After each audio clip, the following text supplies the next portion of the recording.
Hello traders and welcome to Trading the Trend. I am Dennis and this is my weekend report for week ending December 2nd. And right now we are looking at the S&P 500 and we did get a bit of a pullback this week. Nothing I'm too worried about. This week, the first week of trading after the Thanksgiving weekend, is normally a bit of a pullback week for the market. Usually you get that last pullback before we get into that Santa Claus rally. So I'm thinking that's probably what we're looking at here. If you look at other things, the Dow still had an up week. So that's 4 in a row. The area of the market that really got hit hard was the NASDAQ. It took a pretty good hit, wiped out almost 2 weeks of gains. So that's going to be our weakest area. We'll have to watch that. Make sure there's no continuation. But the Dow area continues to be strong. Another area that's very strong is the transports. It inched out a little bit of a gain this week also. So very strong there. And of course, the strange thing about the transports is it's going up while the price of oil is going up, which is the next thing we're going to look at. Oil, we'll get over here. There it is. Huge move this week in oil, and we finally broke through that $51 mark. Let me back this out a little bit. This is that neckline of this head and shoulder move in oil prices. We got the left shoulder, the head, and the right shoulder here, and here's our neckline, and we finally got to close above that. It's taken a long time for this thing to finally give us that break, but unless we get a reversal next week, I'm expecting this to move higher, and we will be taking on probably up here in the $60 to $61 area will be the next move. But if you measure this out, we should see a $20 to $25 move from here in oil prices. So if you haven't filled up your tank yet, do it now because you're going to be paying more in the next few months.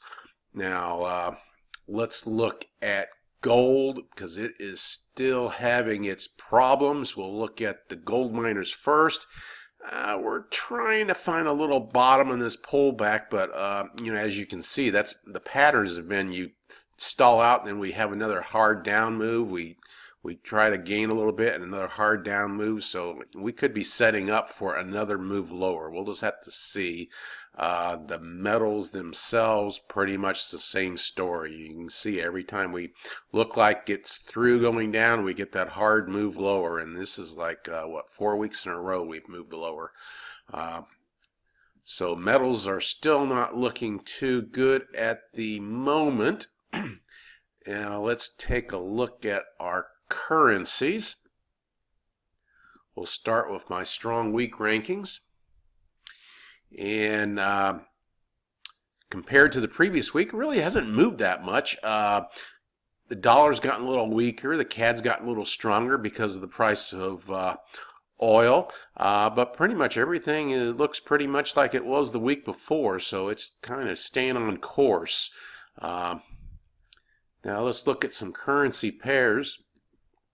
Here we have the euro US dollar, and like I said, we were getting really close to the bottom of that trading range, and sure enough, we had our doji, and then we have a little continuation to the upside here, but it's looking pretty minor, so we'll have to watch this one and see if it heads back lower. I mean, we're in pretty good condition here where we could actually break below this this trading range we've been in for however long it's been, going on 2 years. So we'll keep an eye on that. Aussie US dollar, same situation. After a couple hard down weeks, we've had a little bit of a pullback. It might be running out of steam right now, so we'll look to see if this can continue its move lower. Let's see what else I want to look at. US dollar yen, nice 4-week move. Now we did stall out a bit this week. That's a bit of a doji there, so we'll have to see if this could further pull back before we head higher, but I'm still expecting this to move higher as the dollar remains very strong. Let's look at like the dollar CAD, since we have a strong move in oil. I've been waiting for this slow moving up trend to kind of end and start heading down. So maybe this move in oil, if we can get continuation this coming week, then we should see this break lower and then finally end this little rising wedge or rising flag we had here. This down move happened in half as much time as this slow moving up move that took up about half as many pips. So this is a very weak up move, so I'm definitely looking for this thing to move lower. Of course, we can't forget about the pound, since it is so strong right now. And if you look at the pound against the euro, what do we got here now? 5 weeks in a row we're heading down. We've retraced over 60% of the up move after the Brexit vote. So no reason not to expect this to continue lower until we see some kind of a reversal. If you look at this on the daily, we had another strong down move on Friday, kind of in erasing this pin bar move that we had the day before on Thursday. We do have the 200-day moving average coming into play, so that will be strong support. We'll have to see if we can get through there.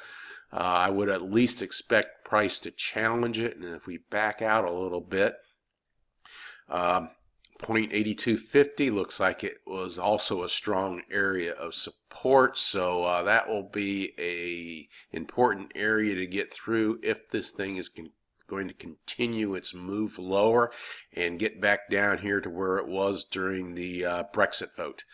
Let's see here. Anything else I wanted to take a look at? We can take a quick look at Aussie New Zealand.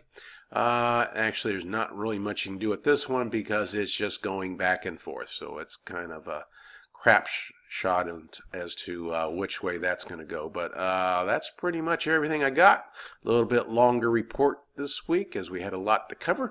Hopefully everyone has a great weekend and you're making some good pips on these strong moves that we're seeing right now. Catch y'all later.